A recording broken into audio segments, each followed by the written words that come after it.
Hello and welcome. This is Pepin from Pepin Reacts, and here today we have a discussion of a show called Breaking Bad, Season 1, Episode 4. Now, why are we doing this? Well, because originally we did a reaction to these episodes, but hard drive, boom, fail, whatever, files are gone, so we still think these episodes are great to discuss. We had a lot of great discussion, a lot of great thoughts when we originally did this, so we want to get this out to you, and also to make sure our whole thing is complete here, because I think at least with this series that we're doing with Breaking Bad reactions, I don't think it's so much focused on the reaction portion, although that will definitely be great. I think we're mostly focused on the discussion, so we want to get our thoughts out to you guys, so we're kind of doing a re-recording here. So this here is my best friend, Meader. How you doing? I'm doing great. I'm here too. Now, Meader, he's seen the whole series. It was a little while ago. I've seen up to Season 3, Episode 1 at this point. I started up to Season 2, Episode 6 way back in the day. I got depressed, couldn't deal with it, stopped. So this is kind of like a partially rewatch for me. Now, with that said, this is a spoiler-free discussion. So we're going to try not to say anything that happens later on. It will be difficult. We might allude to certain things, but we're going to try our best not to do anything. So hopefully you can watch this with the safety in mind that maybe I don't have to worry about getting spoiled. And we won't spoil other shows either. So, hey, let's get into this. Meader, you want to start off? Yeah, sure. So we open up on Hank with his DEA team. He puts them on notice that there's a new player in town in Albuquerque, and they're producing a super pure type of meth. And he describes them as possessing a high skill set. And then it cuts to Walt standing in his bathroom mirror in his underwear, messily brushing his teeth. So kind of a nice little juxtaposition there in the opening teaser. Mm-hmm. But it also shows, the DEA is starting to look into what Walt and Jesse are doing. Yeah. And just by the way, we're getting this from breakingbad.fandom.com. It's a great wiki site. It gives great explanations and overviews of the episode. So we're not doing this from memory, I swear. Then we have Walt, Hank, Skyler, Marie, and Junior at a barbecue at Walt's house. And Walt's reminiscing about the first time he met Skyler.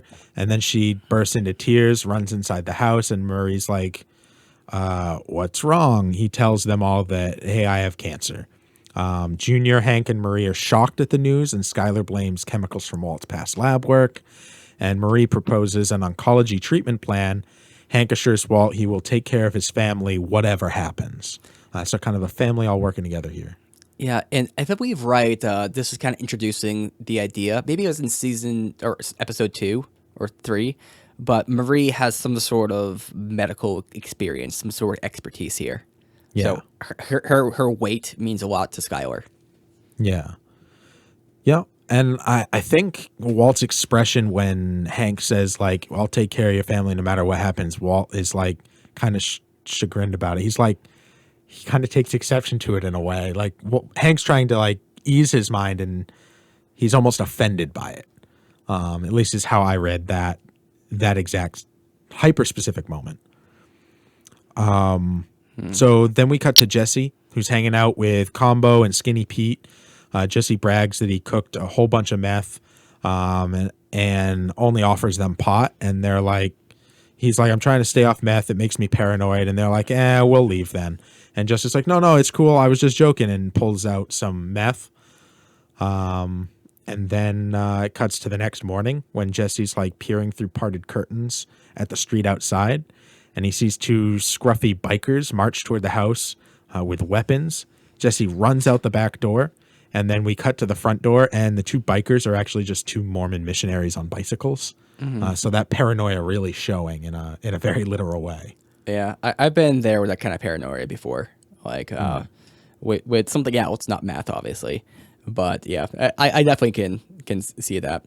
I also point out that Jesse's interaction with his friends was kind of interesting because, like, I felt like I was back in college a little bit watching that scene, where there's people who just want in on your activities, let's say, and they're there just for the refreshments, if you know what I mean.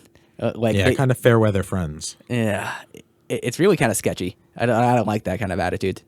Yeah, what have you done for me lately type of friendship. And Jesse, eager to please, eager to please people. Yeah, and I'm trying to remember. Did he withhold giving the meth out because he was trying to keep it secret, or was it like trying to take advice from Walt? No, he was bragging about it. He just didn't want to do. He. I think his reasoning was legit. Like this shit. Skylar makes an appointment for Walt to visit a top-rated oncologist.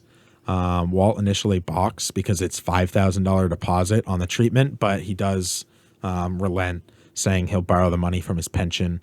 Instead, he retrieves some drug money he has hidden in a heating duct inside his house. And this is in the baby's room, that there's this heating vent, and Walt's storing the money there, and he's storing a gun there.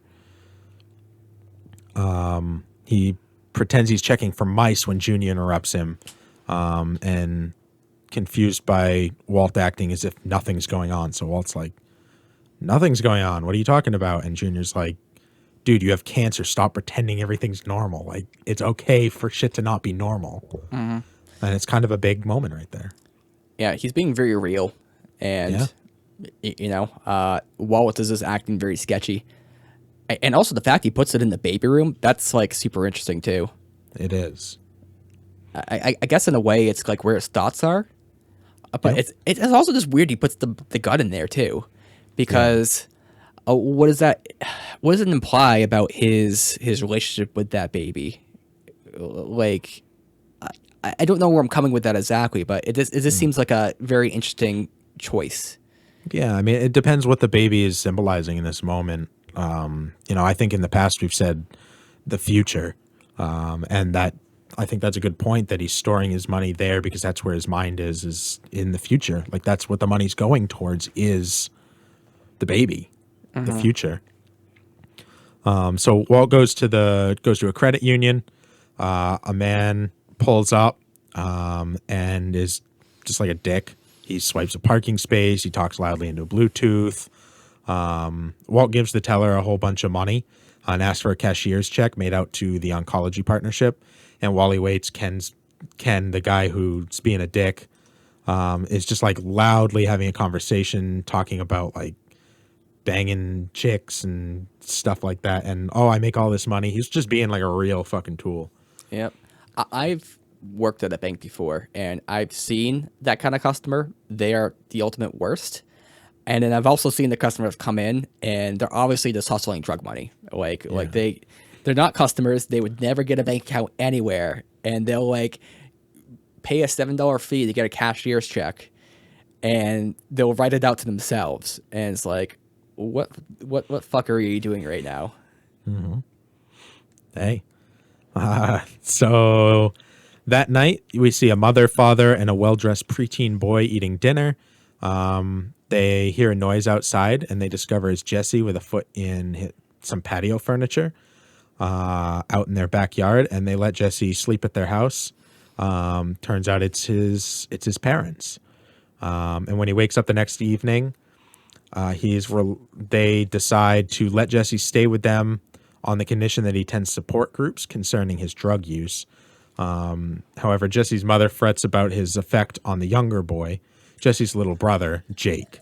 And Jesse's father says they must lay down the law and be consistent about it this time. So the big implication here is that Jesse, this isn't the first time they've dealt with this, Jesse with drugs, and that his brother Jake is this super well-mannered, super smart, well-educated kid. And they're worried that Jesse is going to be a bad influence on him. Mm-hmm. Yep. And you definitely know where these parents are coming from, because you've seen parents, they keep letting, I don't know how to put it, because are the parents wrong here in trying to do some tough love sort of stuff? Probably not. I mean, Jesse is into meth. I mean, that's kind of a problem, I would think. So it kind of makes sense the way they're approaching it, I think. Mm-hmm. Yeah, especially if they've been down this road, it's something that they're like, this time we need to be. But I think there's also implication that they've probably had this exact conversation before. Yep. We cut back to the high school where Junior's looking into a microscope while he's waiting for his dad to get done with grading some homework or whatever. And then Walt tells him things have a way of working themselves out, and Junior's just like, yeah, whatever, and doesn't really reply. I think this really, really shows off the failure at communication and connection between the two. So was that Walt trying to make up for that altercation he had earlier with Walt Jr.? Yeah, I think it was him like answering Junior's request to like stop pretending everything's okay, like literally a full day later. And Junior's like, dude, this is like too little too late at this point. Like, you're not even trying. Yeah, and what he says is kind of like Hallmark advice too. Yeah. You know, it's nothing that's actually helpful. Just a platitude. Yeah, and I think Junior is definitely right to like just kind of play it off. I don't know. Very dismissive. I personally hate it when like I ask for advice and people just give me like bullshit like stuff. Oh, you gotta work hard. You know, put in the effort or stuff like that. And it's like, isn't that kind of obvious? I mean, come on. Do what's right in your heart. Just feel it. I'm like, I don't know what I'm feeling right now. I'm looking for advice. I'm not looking for platitudes. So that's my pet peeve. Over here. So let's just continue on. We go back to the Pinkman residence. Jesse's visiting his brother Jake in his bedroom, sees that there's an educational award on the wall, and he's like, good job, buddy, but just remember, not all learning comes from books. And then Jesse's like, hey, Jake, what's it like being our parents' favorite? And Jake's like, you're their favorite. You're the one that they always talk about. So there's like this duality here between the two and dichotomy where they both like kind of envy each other in a way and can only see each other's positive perspective and kind of see their own perspective as a negative, which is super interesting and I think very much emblematic of brothers. Mm-hmm. Yeah, and Jesse's doing the same sort of thing, giving us a platitude as advice. Yeah, that's true. I do think it is the case a lot of times where in a family where there's a trouble child, and obviously here Jesse is the trouble child, and his brother is a bit more of like he's trying to make up and not being trouble at all. Like, later that kind of gets disproven a little bit, but it's like I could see how his brother would see it from that perspective, where everything's kind of about you. You're kind of the center of attention here. Yeah, and I'm trying hard, but I'm not getting recognized really. Yeah, and I mean it also kind of shows them as opposites in a way.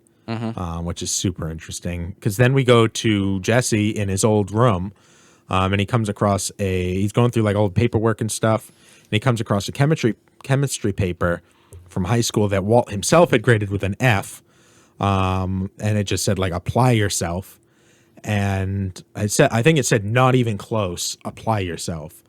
And then he also sees a caricature drawn on the back that mocks Walter. And when he sees that, Combo calls and says that Jesse has got new customers from his new meth product. So Jesse heads over to Walt's house to tell him the news, but Walt's like, why the hell are you here at my house talking about business? Are you wearing a wire? Like he kind of goes all out on that and tells him to leave. But before Jesse does, he gives him $4,000 that customers have paid for the meth. So kind of showing Walt like, here's the fruits of your labor type of deal. Yeah, it kind of gives Walt the in to like that world and kind of see what it's about. Yeah. It's like once you start making money, sometimes you can kind of go full in. What was the part before that you said? When he's in his room? Yeah. Yeah, so it's him looking at a paper that Walter had graded and had failed him on. Yeah, that's right. So that scene was super interesting too, because it kind of, I feel like it sets up that dichotomy between Walt and Jesse. Because it kind of gave the impression to me that Walt doesn't look down, or Walt does look down on Jesse, that's for sure. But it's like, it's not that Jesse doesn't apply himself, that it's not that he's stupid. Jesse is capable, but he does not obviously apply it. It's kind of a bit obvious, but I think it's a very interesting distinction there that's being made, like plot-wise. I think it also does become a one-for-one with the next scene too of him going to Walt's house and like showing like here's me succeeding. So it shows him in the past he's a failure, and that's how Walt sees him. And now he's trying to show Walt in person, like, look, I succeeded. And Walt still meets him with anger and frustration and, hey, you're a fuck up, even when Jesse's trying to show he's not a fuck up. It's super interesting. Yeah. So Walt's dissing of him kind of hit him a little bit. And I guess like now he's got something to approve. Yeah, true. We go to the new oncologist who tells Walt and Skylar that his cancer is at stage 3A, meaning it's spread from his lungs to his lymph nodes. Skylar asks, is it curable? And he says he prefers the word treatable. Walt asks about side effects, but zoned out as the oncologist describes them. Yeah, a bit more dissociation that happened back in the office the first time. Yeah. Yeah, and now Skylar's there, and it's kind of setting it up as like Walt knew he was sick, but now it's worse than they even thought. So meanwhile, there's a maid dusting Jesse's room and finds a joint, and then his parents sit him down and are like, you brought drugs in here, you're out. So Jesse takes the joint and walks away. He's waiting for a cab, and Jake comes out to say goodbye and says, hey, can I have that joint back? And we find out it was actually Jake's. And Jesse instead puts it on the ground, stomps it out, and says, it's shitty weed anyway, and drives away. So kind of taking the fall for his brother in that instance. Which is good on Jesse. I think it shows a good part of his character where, he's kind of being a bro. And also, it kind of shows, I don't know, I think Jake was definitely wrong to hide it in Jesse's room. Yeah. That's kind of a dick move. Yeah. Yeah, true. But then again, maybe he hid it there beforehand. That's true. When Jesse wasn't there and just forgot about it. Yeah.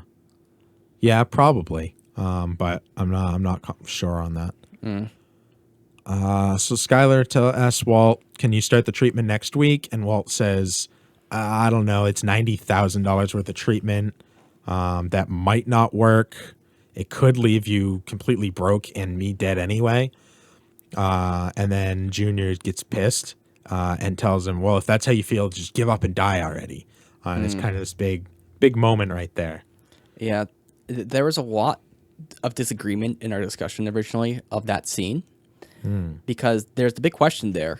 Is Walt dick for not getting treatment or being concerned about the money?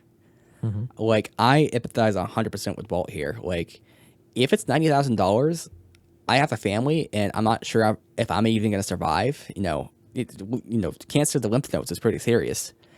Like, do you go through with that, or do you just kind of do your best with what you have, and maybe not just give up and die, but maybe you just kind of don't burden your whole family with debt before you die? But I don't see the difference there. What's the difference between don't burden your family and give up and die? I think working within the budget is the thing. Like, you only have so much. Maybe you're willing to spend like a couple thousand, okay, maybe not a couple thousand. Let's say $20,000, right? That's how much you're willing to kind of burden your family because you can get out of that more easily. But at a certain point, let's say it costs. Let's say the treatment is there, but it's like say $10 million. All right, and somehow you can get your family indebted for that. Do you really do that? Because they'll never be out of that. And it's a chance it may not even work. Yeah. But is there a price on life? That's the question. I think it sounds like you're somebody. arguing yes, and I'm arguing no. Yeah. Yeah. It's a good argument. I mean, neither of us are wrong. We just disagree. True.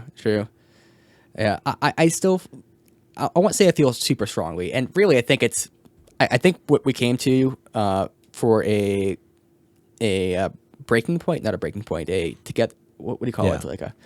Like a coming together point, is that if this is the discussion here, and that's your worry, then you defer to the people that would be making that decision or who would be burdened by that. So here, you ask Skylar, I'm concerned this would be burdening you. Would you be willing to pay that price, even if I still die in the same amount of time. Is that potential outcome still acceptable to you? Are you okay with being burdened with that? And they say yes, then it's not up to you. You defer to them. You give them that choice. Yeah. No, I agree with that. So then Walt drives around the city, pulls into a gas station, and because he's having a powerful coughing fit, and hacks up blood. And then when he looks up, he sees that Ken guy from the bank in his BMW talking loudly into his earpiece. Then the Ken character goes inside the gas station. Walt picks up a squeegee, lifts the hood of the BMW, and lays it between the battery terminals, prompting an electrical short. And as he walks back to his own car, the BMW bursts into flame, and Ken comes back out and freaks out and doesn't know what the hell's going on. And that's how the episode ends. Yeah, I think there's a shot at the end there where it kind of was like Walt just having such such vindication, or I don't even know what it was, but it's for me, that's kind of Walt's in for power. Like, we have the drug of meth, which is what he's selling, but I think what Walt is selling himself here is the power of violence and kind of the capability to gain some sort of control here. He's just been out of control like a good portion of this episode, and now he's done something to get some sort of control back. Of course, through imposition. And you can say this is definitely wrong. I mean, we kind of cheer it on because we all hate Ken. Ken is such an asshole. He deserves it, but it's still wrong. But just Walt just getting this vindication and this kind of this little bit back in his life just feels yes. Yeah, it's an interesting way for the writers to make.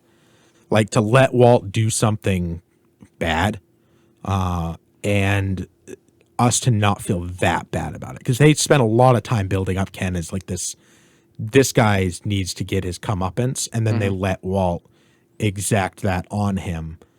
Is it right to do that? No. I think demonstrably no. But we feel less bad about it than we would about pretty much anybody else. I gotta say, I feel good about it. I see that happen, and I'm just yes, we need more of this. Okay, you're vigilante justice. I don't know. It's something you have to be very careful about with approaching, because you can get too much into watching fight porn on Reddit. Or instant karma, because you don't know the whole story here. Maybe Ken was just having a bad day. Maybe it's just. I don't know. Maybe there's some reason for Ken's actions, but at least as far as the show portrays, it's yep, I know that guy, and yes, I would love to do that to his car. Would I ever? No, but if it happened, I would be happy.